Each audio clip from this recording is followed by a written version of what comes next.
Hey there, this is Tim Kanak from Perkins Roofing, and you can see we actually did that house next door. Now we're at the neighbor's house, and in this video, we're going to talk about re-roofing a turret. So this house and that house are pretty similar, Mediterranean style homes. We're installing a clay tile again, just like we did on that home. If you've seen my how to re-roof a tile roof video, it's a long one, but you'll see every step and every process of re-roofing a tile roof. You can see here, we're doing this roof, and we have this turret, a tower, a turret, a circle, whatever you want to call it, above me. So we're gonna go take a look at that, and we're gonna walk through in this video the steps of re-roofing a turret. Just like the other house, we had to create a ramp structure for demo because this roof is so long, and the only place to put the dump truck is in the back of the house. So we have our nice little ramp structure, a nice assembly line going here. So on the tower behind me, what we're gonna be doing is putting a hip metal and our hip tiles down each of these plywood joints. You see the plywood joints, that's where our joints are gonna be, so that's where our hips are gonna be. Now, when we did our satellite imaging on this house, it gave us like 1,000 feet or something ridiculous here for the hips. Definitely off. And I told my tile people and I told all my vendors, do not order that many tiles. Do not order that many pieces of hip metal. We will do the demo and then count before we do the order. So that's what we're doing here, because sometimes the hip on the satellite imaging can get pretty ridiculous. So we have 12 different hips that we're gonna do here. ¿Y cuántos feet? Is 10? See, 10 feet on each one. So that means that we only need 120 feet, not like 1,000 or whatever it's giving me on this, on the satellite imaging.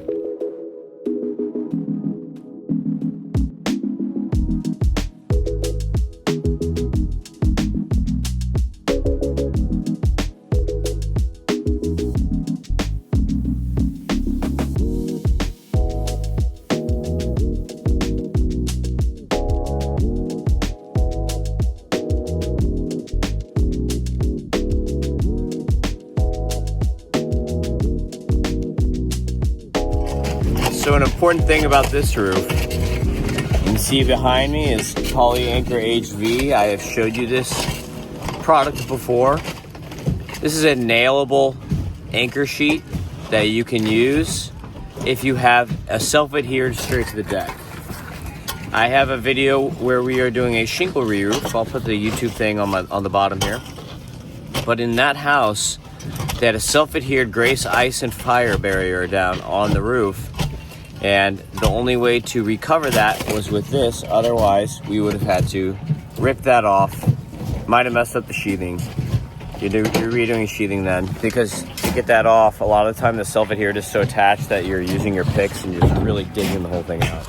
So we have our Poly-Anchor HV here, which is 55 mils thick. Really thick stuff, strong stuff, for a particular reason.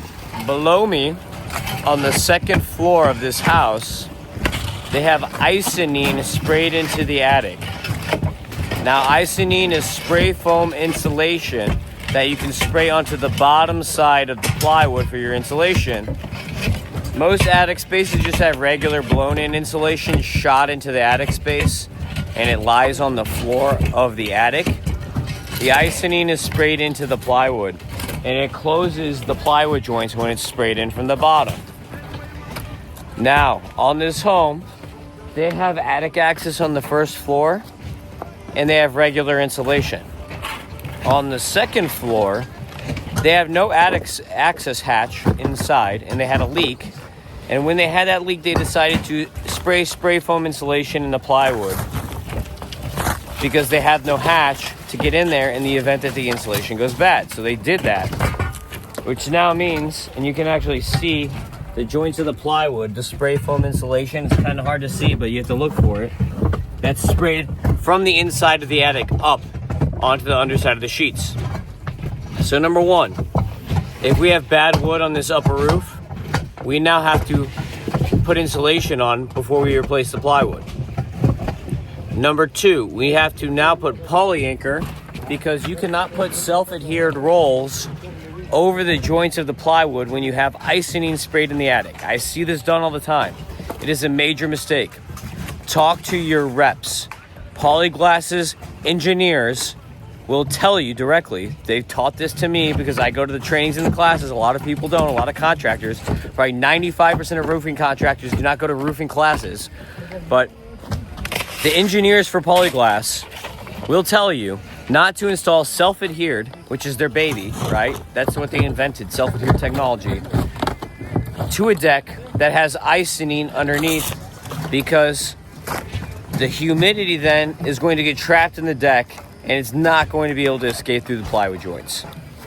So the only way then to allow for air to escape through these joints is to first put an anchor sheet before we put our self-adhered layers. So we are installing this poly-anchor HV first, then our MTS and our TU Plus on this upper deck to allow, since they have icynene only on the second floor, only on this deck, not on the others, to allow for any trapped humidity within the icynene to escape.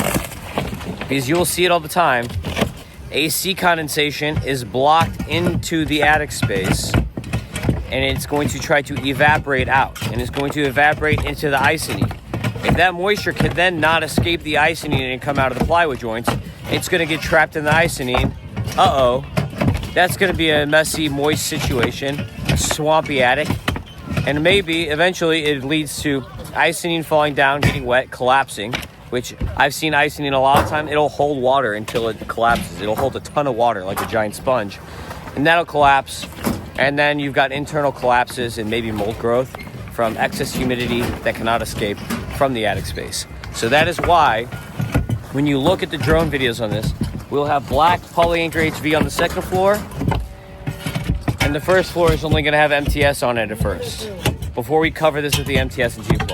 And that's why it's very important for, if you're a roofing contractor, if you have a roof with icynene in it, hire me or someone smart enough like me that is going to put poly-anchor down first.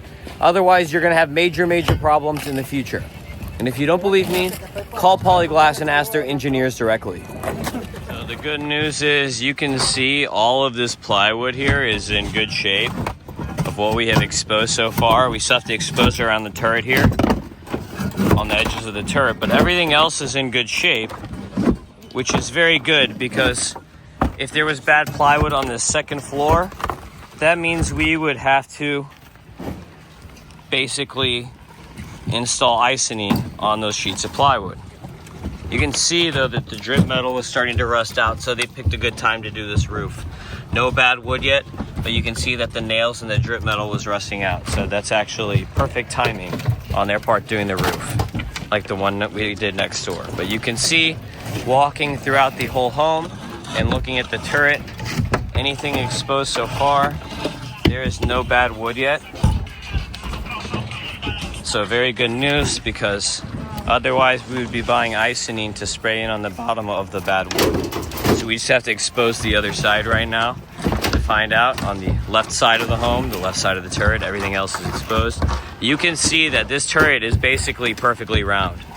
You have your joints of your plywood are going to be our measurements, where our hips are going to go. So we're going to look at that right now once these guys get all this stuff off the roof. See the foam squirting up through the joints from the icynene here.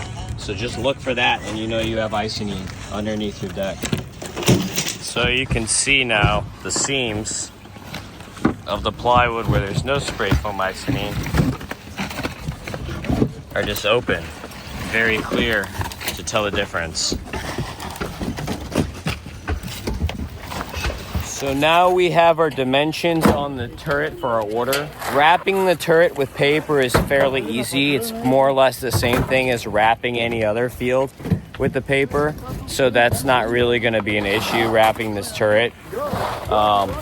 So we're not really going to focus on that on this video. It's going to be more the tile install on the turret.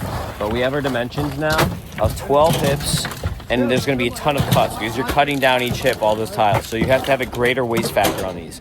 So we're looking at like a 20-25% is what we're going to recommend waste factor for this turret. And we'll see what we come up with at the end on our waste factor for the turret. But you can see they did a pretty good job of rounding this off. It's very round. A lot of these sometimes turn into octagons, or like, I don't know, what's a 10, 12... I I can't remember my geometry, but whatever, 12 decagon or whatever, whatever the heck. But this is all pretty rounded. So they did a really good job when they were forming this thing to make it rounded. From the wood nailer to the fascia metal to actually like cutting the plywood sheets. They did a really good job, which actually makes it like a real turret. Because a lot of times you'll have these towers, like I said, that are just like squared off.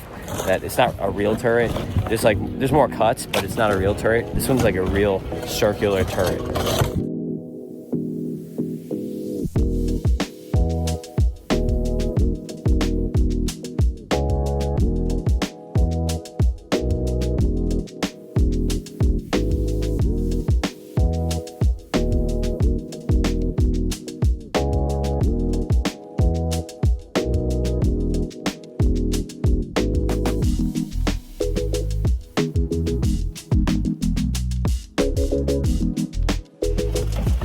So it is the morning now of the second day. You can see last night we put our poly anchor HV on. You see how this is open? This is because this is anchored down, not self-adhered like many of our other layers. This is really strong though. It's like a really strong blanket or tarp. Like this is not 30 pound. It's not gonna rip like 30 pound. This stuff is beefy. And you can see the layers. Feels really nice actually. It's like a fabric on the bottom. This is some good stuff. But you can see here the nails and tin caps here. So this is anchored in with the nails and tin caps, just like 30 pound would be. Old school anchor bases. So this is good stuff though. Poly anchor is great. And it's kind of sticky on top too for that next layer to go on, especially with this heat. Like it's early May, but it's already getting hot. So that's the poly anchor HV that is installed anchor because of the spray foam insulation versus, you can see behind me, our MTS, which is self-adhered to the deck. You can see it's ambient temperature changing right now, so we're getting some gases breathing up through the deck, some hot air breathing up through the plywood seams, which is causing those wrinkles, which is why you need to come back and roll it out after. So you let it lay on here and you're gonna come back and roll it out, get these temperatures down. But you can see that this bad boy has no nails and tin caps except for the back nailing, which if you wanna see what that looks like, check out the how to do a tile re-roof video and you can see the full process. But you can see our MTS is installed directly onto the deck, self-adhered rather than anchored with fasteners. So you can see we're gonna have to clean this and cut this, but this is gonna be sticking straight to the wood deck. This MTS Plus, self-adhered deck to the deck.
So you can see next phase of the project is putting the TU Plus on after the MTS is done. Our nice round turret now has TU Plus around it. You can see how we cut the paper to feel around the circular structure here. How the paper is cut at each of the hips and sealed at the hips. It's extra work to do that rather than just wrapping around because it's not gonna fit that way. You're gonna run into a bunch of wrinkles if you do that. So this is really the only way to wrap this structure. Now you can also see mi amigo here is putting Polyflash 1C on the wall transitions around the turret. These leak all the time, these turret wall flashings. Why? It is a round structure. Metal is made straight. So you have 10-foot pieces of metal that are installed around this. You're usually cutting seams, which is called a step flashing, that wraps around it on the metal.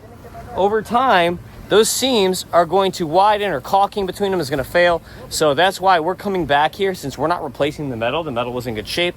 And we're flashing these wall transitions with the Poly Flash 1C product instead of just regular roof cement. Because as mentioned, this stuff is much better than the roof cement. And you can see as I walk around the different cuts in the TU Plus that we had to make to wrap the turret appropriately and to avoid wrinkles in the TU Plus in the self-adhered membrane. So you can see how everything's looking good. I'll fly the drone so you can check this out. We're gonna have our tiles coming soon now that the TU Plus is done. So we'll get our lines marked on the roof, get the tiles delivered, and I'll show you how we're gonna cut the tiles for this bad boy, because that's really the gist of this video. That's the mission of this video, is the tiles on this turret.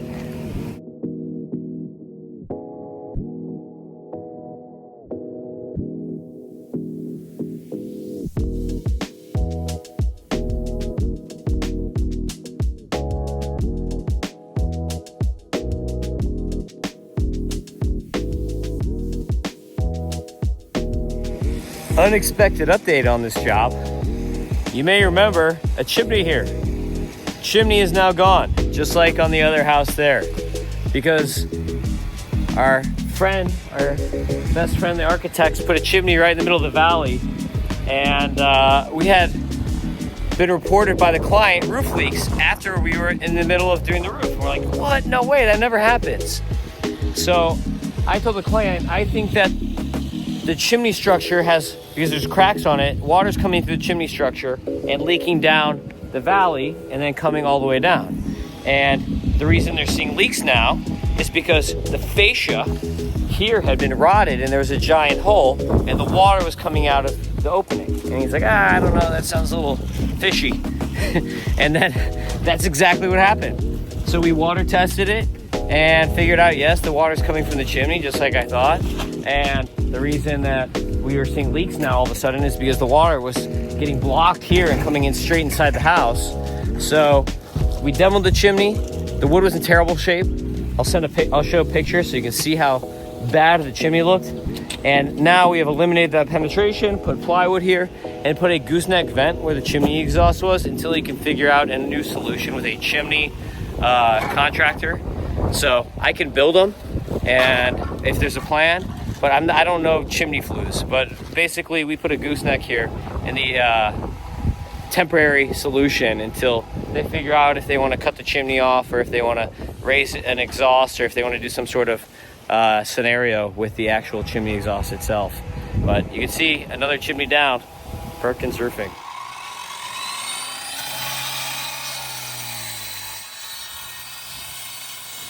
We are now currently waiting for our in-progress inspection down there. But you can see we have our hit metals on the turret, on all these lines. You see the guys, before installing the hit metal, struck lines on the paper here so that we put them in the correct spots. And as always, you can see the roof cement along the hip and ridge metal where it's nailed down so that the nails go and sink straight into the cement there. But I'll show you what that looks like from above from the drone, and then we'll start putting tiles on once we get this inspection passed.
So today is the day that we're installing the tiles now on the turret. You can see behind me that the guys have already done a few of these sections. We have 12 different hip areas on each of these. You see 1, 2, 3, 4 is in progress right now on the turret. And what you're doing is you start on the far end and then come inside. So you're gonna start wide and put your row of tiles down like you normally would. And when you put your row of tiles, since this is circular, you're gonna follow the metal. And I'll show you how the metal is cut in just a second. But you're gonna follow the metal and kind of bring the tiles in a circle, but you're gonna angle them just a little bit inward, a little bit inward, a little bit inward. And you're basically creating rows down each side. And then what you're gonna do is you're gonna break the tiles slightly on the corners so that everything fits. So you can see right now behind me, the guys are putting the first row along the eave closure metal. And if you are doing this with old tile styles like pans and caps, they're smaller pieces, so it might actually be a little bit easier to fit them in, but it's more pieces, so that means it's also gonna be more expensive since it's more pieces. And instead of eave closure metals, in that instance, like on Fisher Island, if you watch my Fisher Island videos, you'll see that we use clay eave closures. You can also do mortar eave closures where you fill the eave with mortar and then poke a weep hole through so that you get air ventilation underneath the tiles. All of your eave finishes, just like right here, are going to have eave closure holes. Just like this. This is for ventilation. So some people call these bird stops. The technical name is eave closure metal, bird stops, whatever you want to call it. This hole here is necessary. It's small enough so that things aren't going to get in and out. You're not going to have animals and stuff that get in and out of there, but it's going to allow for ventilation, for air to pass through underneath the tiles, and for humidity for the tiles to breathe out. Now you can see these metals, this is one piece, and we're on a round edge. But what the guys did is that they notched it on the inside. I'll turn the camera around now so you can see what that looks like. So you can see on the inside of the eave closure metals, while it's not cut on the outside, it's notched on the inside to fit the angles to make it circular. So you see how this looks like a circle? It looks circular, even though these are flat 10-foot pieces of metal. And now they're circular. The way the guys did that was by notching the metal, and you can't just notch the metal and leave it. You see the guys had to put roof cement, we have bowl here, roof cement, on these notches. So you can see the roof cement on the notches so that we don't get leaks through the metal. And you see how it looks circular on the inside of the turret right now, even though they're 10-foot pieces and they're straight. That's from notching.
So you can see what you have to do is you start wide, so you have more tiles obviously where there's more room, and you start on the end and then work your way in on each triangle, on each piece of the pie.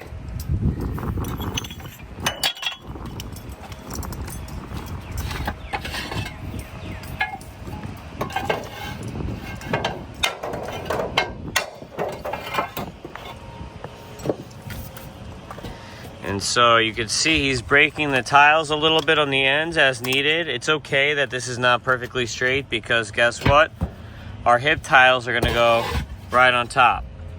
So you want anything to be kind of cut to go along the metal here, like over here, but we're gonna have these hip tiles covering all these edges, so it doesn't necessarily need to be perfect cuts along every single hip.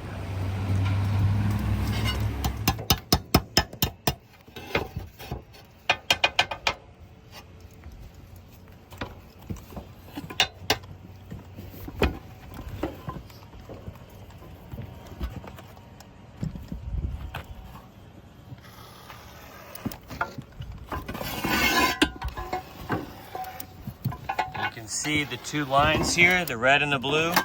That's an A and B because we're using ACH 160 dual component foam, which is 160 mile per hour rated, unlike the single component foam, which is only rated for 110 mile per hour, 120 with very large patties.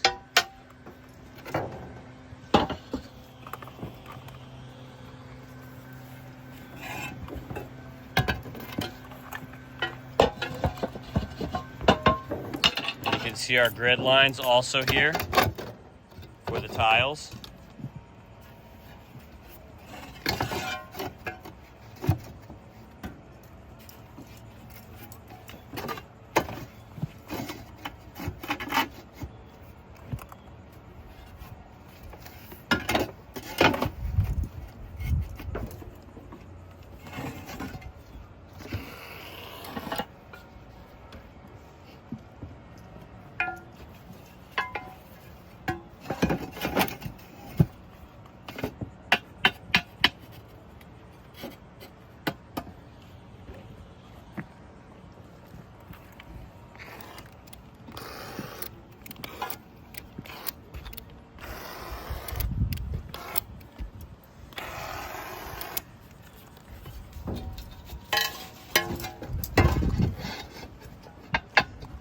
So you can see the plan is to put all of your full pieces in first.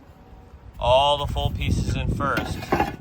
And then you fill in the edges with the broken tile pieces that you need. So full pieces first. And these, if you're wondering what color tiles these are and what kind of tiles, these are Verea Clay S, Spanish S. So these are the Spanish S. On the house next door, we used Caribbean S. The difference is the curve. This one's more curvy. Looks a little more sleek, a little more sexy. Versus the Caribbeans, which have a flat end. That's got the old Altusa look. And the color here is Ohio red. So this is a little bit darker than the regular terracotta red.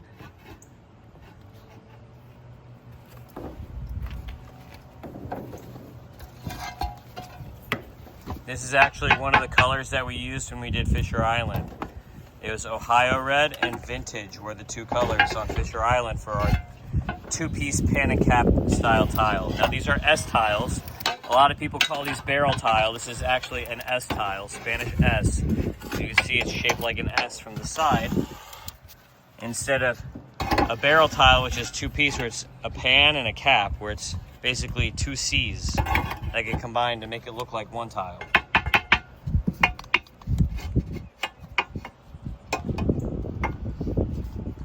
So you can see filling here, all of our hip metals are converging in the center here.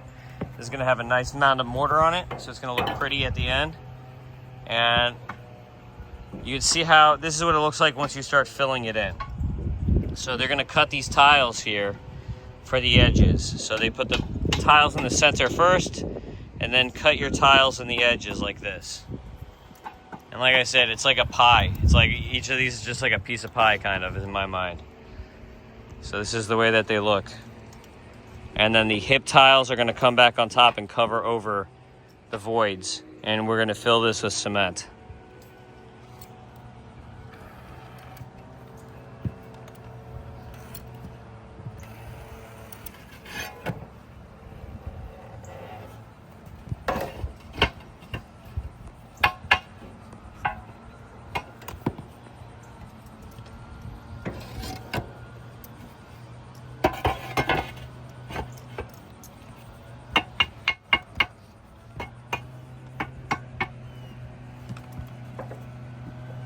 And here's a nice view of the red, the regular terracotta red versus the Ohio red. So that's the house that we did in my how to re-roof a tile roof video.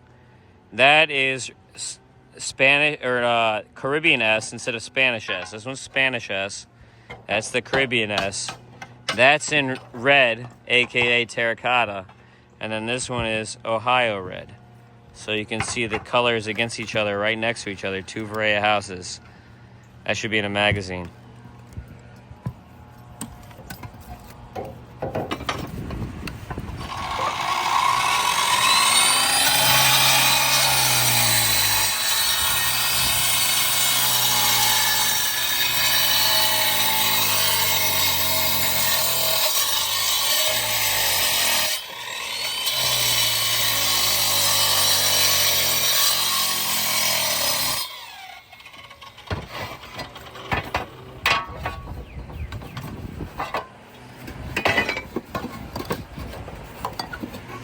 See how he has to lift it up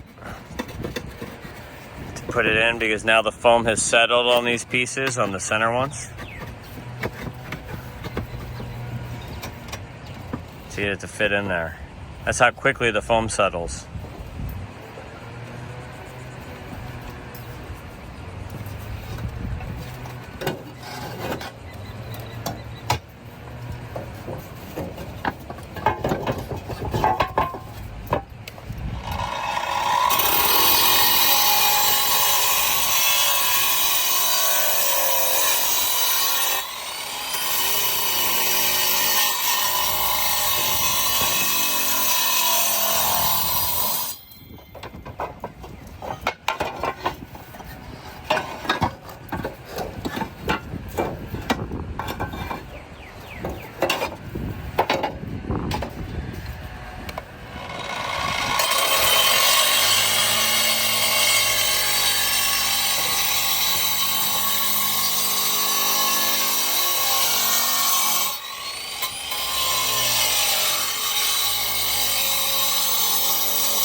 to help that set there.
So it's important, you can see the teamwork this takes to make sure that you're drawing the cuts, cutting, placing the tiles, foam for the tiles all together. So it's very important to have good teamwork when you're doing work like this.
There's the nose piece.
So that's how you're filling in the edges of these pieces.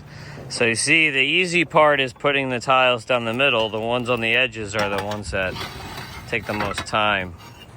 You've got to keep cutting until you get fits into the hips. So you measure the hips and you want to fit your angles into the hips. And then, like I mentioned, if you have a little void like this, it's going to be covered over by the next tile that comes and sits on the hip anyway.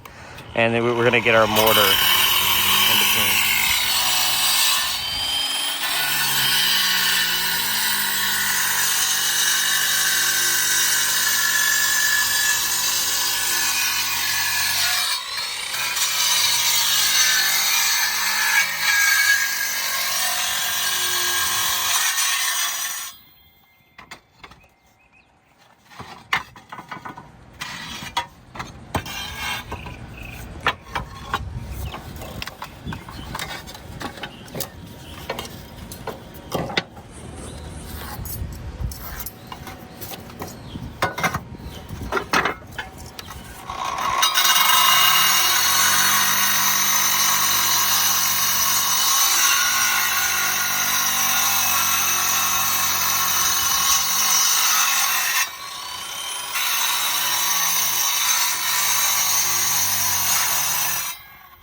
See right there, he reused that tile, that scrap tile. Just why waste? So now that you've seen from the top, you can see from the bottom how these eave closures and the tiles are coming rounded. Even though they're not actually round pieces, these are squared off pieces that we're making to appear round by notching the metal and by placement of the tiles. So you can see from the ground really well here. And this is not the only part of the turret. You have to remember, we're also going to have to cut our tiles on this wall of the turret, on the bottom side too. So you don't only have your cuts up top on the turret itself, you also have to cut the bottom side of the turret coming up on either side. So you can see down here, we've pretty much filled in all of these spaces at this point. And now we only have to do our details on the exterior side of the turret. And again, like in my how to walk on a tile roof video, you're gonna walk 2 tiles at a time so you don't break them. See how my foot is evenly distributed amongst 2 tiles so that my weight is not all on one tile. And when I'm walking, I'm quickly moving my feet, shuffling my feet, 2 tiles, 2 tiles. Even like this, 2 tiles, 2 tiles. So that you don't break any tile. On the bottom side, here's our eave closure metal as it's rounded around the turret. And we'll take you to this side so you can see how it's looking on this side. You see how these pieces look rounded? That's how it's done. With the tiles sitting along the eave closure metal like this. You're getting a radial effect. So that's how we're getting a radial effect out of this. And you can see even how this tile was cut. This is a fun tile here to cut around the hip. So you don't just stop at the hip here. You're still gonna put your eave closure metal on the end of the hip and still cut a piece of tile right there, because our hip tiles are going to come along the metal here, which is why the metal doesn't stop. It keeps going all the way around. And then you've got to cut these pieces like this in front of the hip. So that's how you get this nice look all the way around. And then we'll have to do the exterior side. So this is installing tiles on a turret. And see, it's way more work for such a small amount of square footage. Whereas this is way more square footage. Just doing this little turret here, that round part is going to take longer than all this field tile work around the turret. And the same thing on the ground on the outside here. Same thing. It's going to take much longer to do this than all these field tiles. And in construction, time is money. Time is always money. So when you're pricing something, it all has to be based on how long is that going to take. not how many square foot that area is, but how long is it going to take. And you're going to get much more waste, you see, on a section like this than you will here. Here, there's practically no waste. The only waste you're going to get is down the hips. Here, look at all these hips. Look how many tiles are being cut. Look how much waste. Even if you're smart about it and you're trying to save tiles, you're still going to get waste. A good amount. Instead of 8% or 10%, which you run into on a normal field tile roof, here you're looking at like 20% waste.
So next day now, you can see behind me that the turret is complete except for the mortar.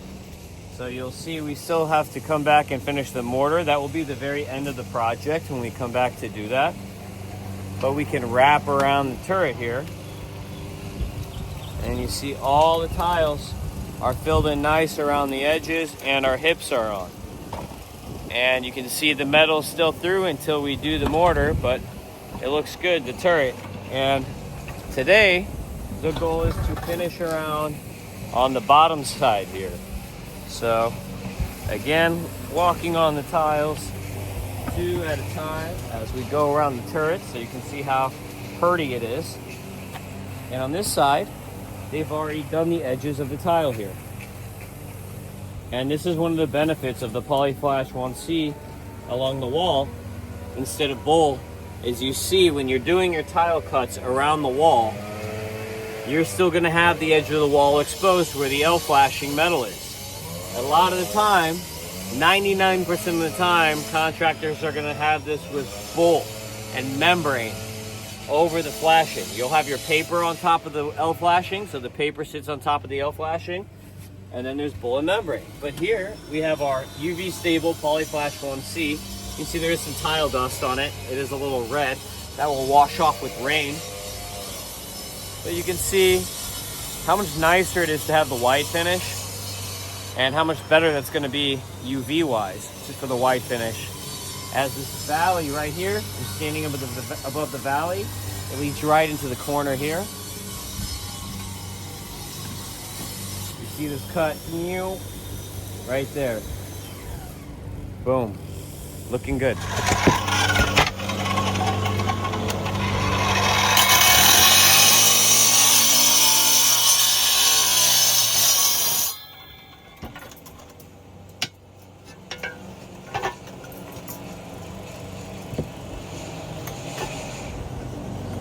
You can see it to fit around the outside of the turret as our valley comes down.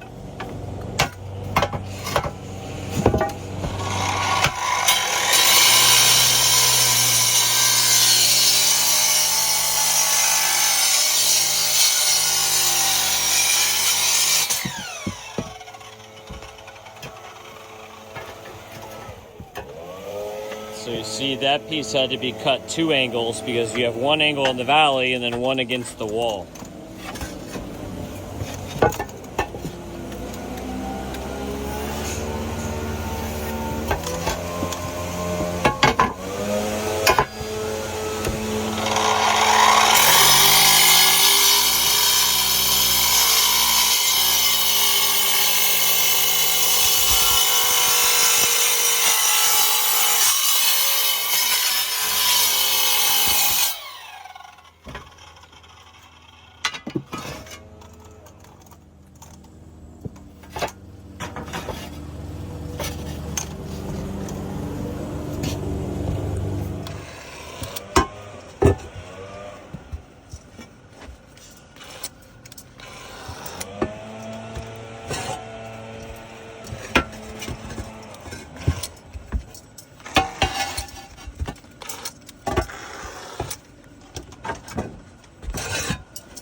Right against the tower there.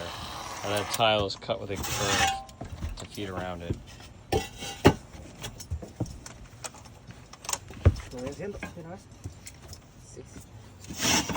And you see how the tiles are following the lines.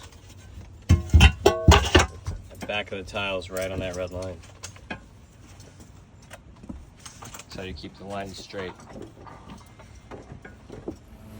So one thing to note here, because I have gotten this question asked lately a few times, is the valley behind me. This is what is called a closed valley, when the tiles abut against each other. You can also have an open valley. This is a closed valley. I prefer a closed valley to an open valley. This is our standard install detail, is this is going to protect the paper.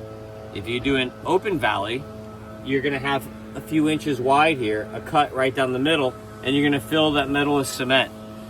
For an open valley system, you also have to use cap sheet. You can have TU plus as the finish, so you have to strip in a cap sheet right along the valley before you put your mortar. So there is additional work that goes into an open valley. So if you want an open valley, you have to specify that you want an open valley to the contractor, not a closed valley, as a closed valley is your standard detail finish. You see the S tiles here, how they line up. You will have slight openings. I can put my finger in here. That's fine. I can fit my finger in here, but that's fine. As long as the UV is not hitting, the tiles are doing their job. You just don't want sunlight getting in the cracks. So as long as you have nice cuts, you don't have zigzaggedy cuts on your valley with openings, it's not an issue. When you have tight cuts, the UV will not be hitting the paper, and it's going to be good to go.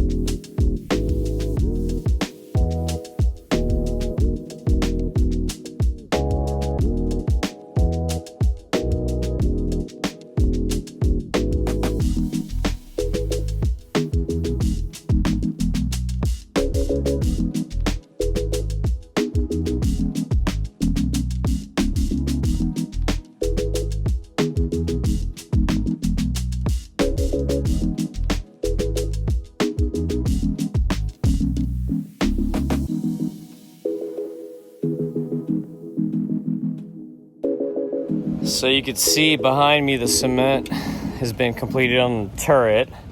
And the cement, when first installed, is pretty red, but it will kind of change color after a couple days pretty quick. So you see how darker red it is, but this cement, it's gonna fade and dull a little bit, like almost immediately. It's like really fast. That'll happen like right after it's installed. So you see, this is basically the cement that's being done up on the turret, except a lot more because you have to do it for every single hip up there. And on the rounded edges, I'll fly the drone so you can see what it looks like completed, the cement on the turret.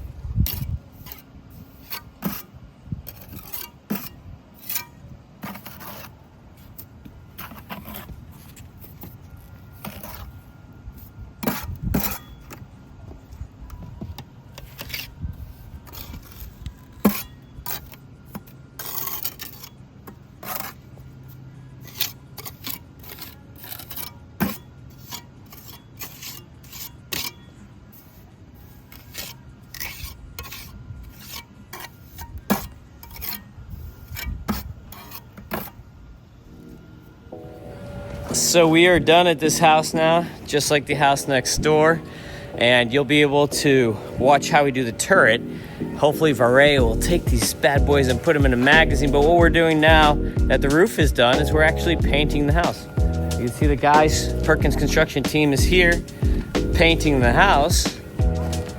Haha. So, painting the house, impact windows, Perkins Construction. Call Perkins Construction at either of our Perkins Roofing numbers for exterior painting, impact windows and doors, concrete and stucco, siding, hardy board, interior bathrooms, kitchens. We do it all. Perkins Construction. And any GC services we can handle for you, including new build outs.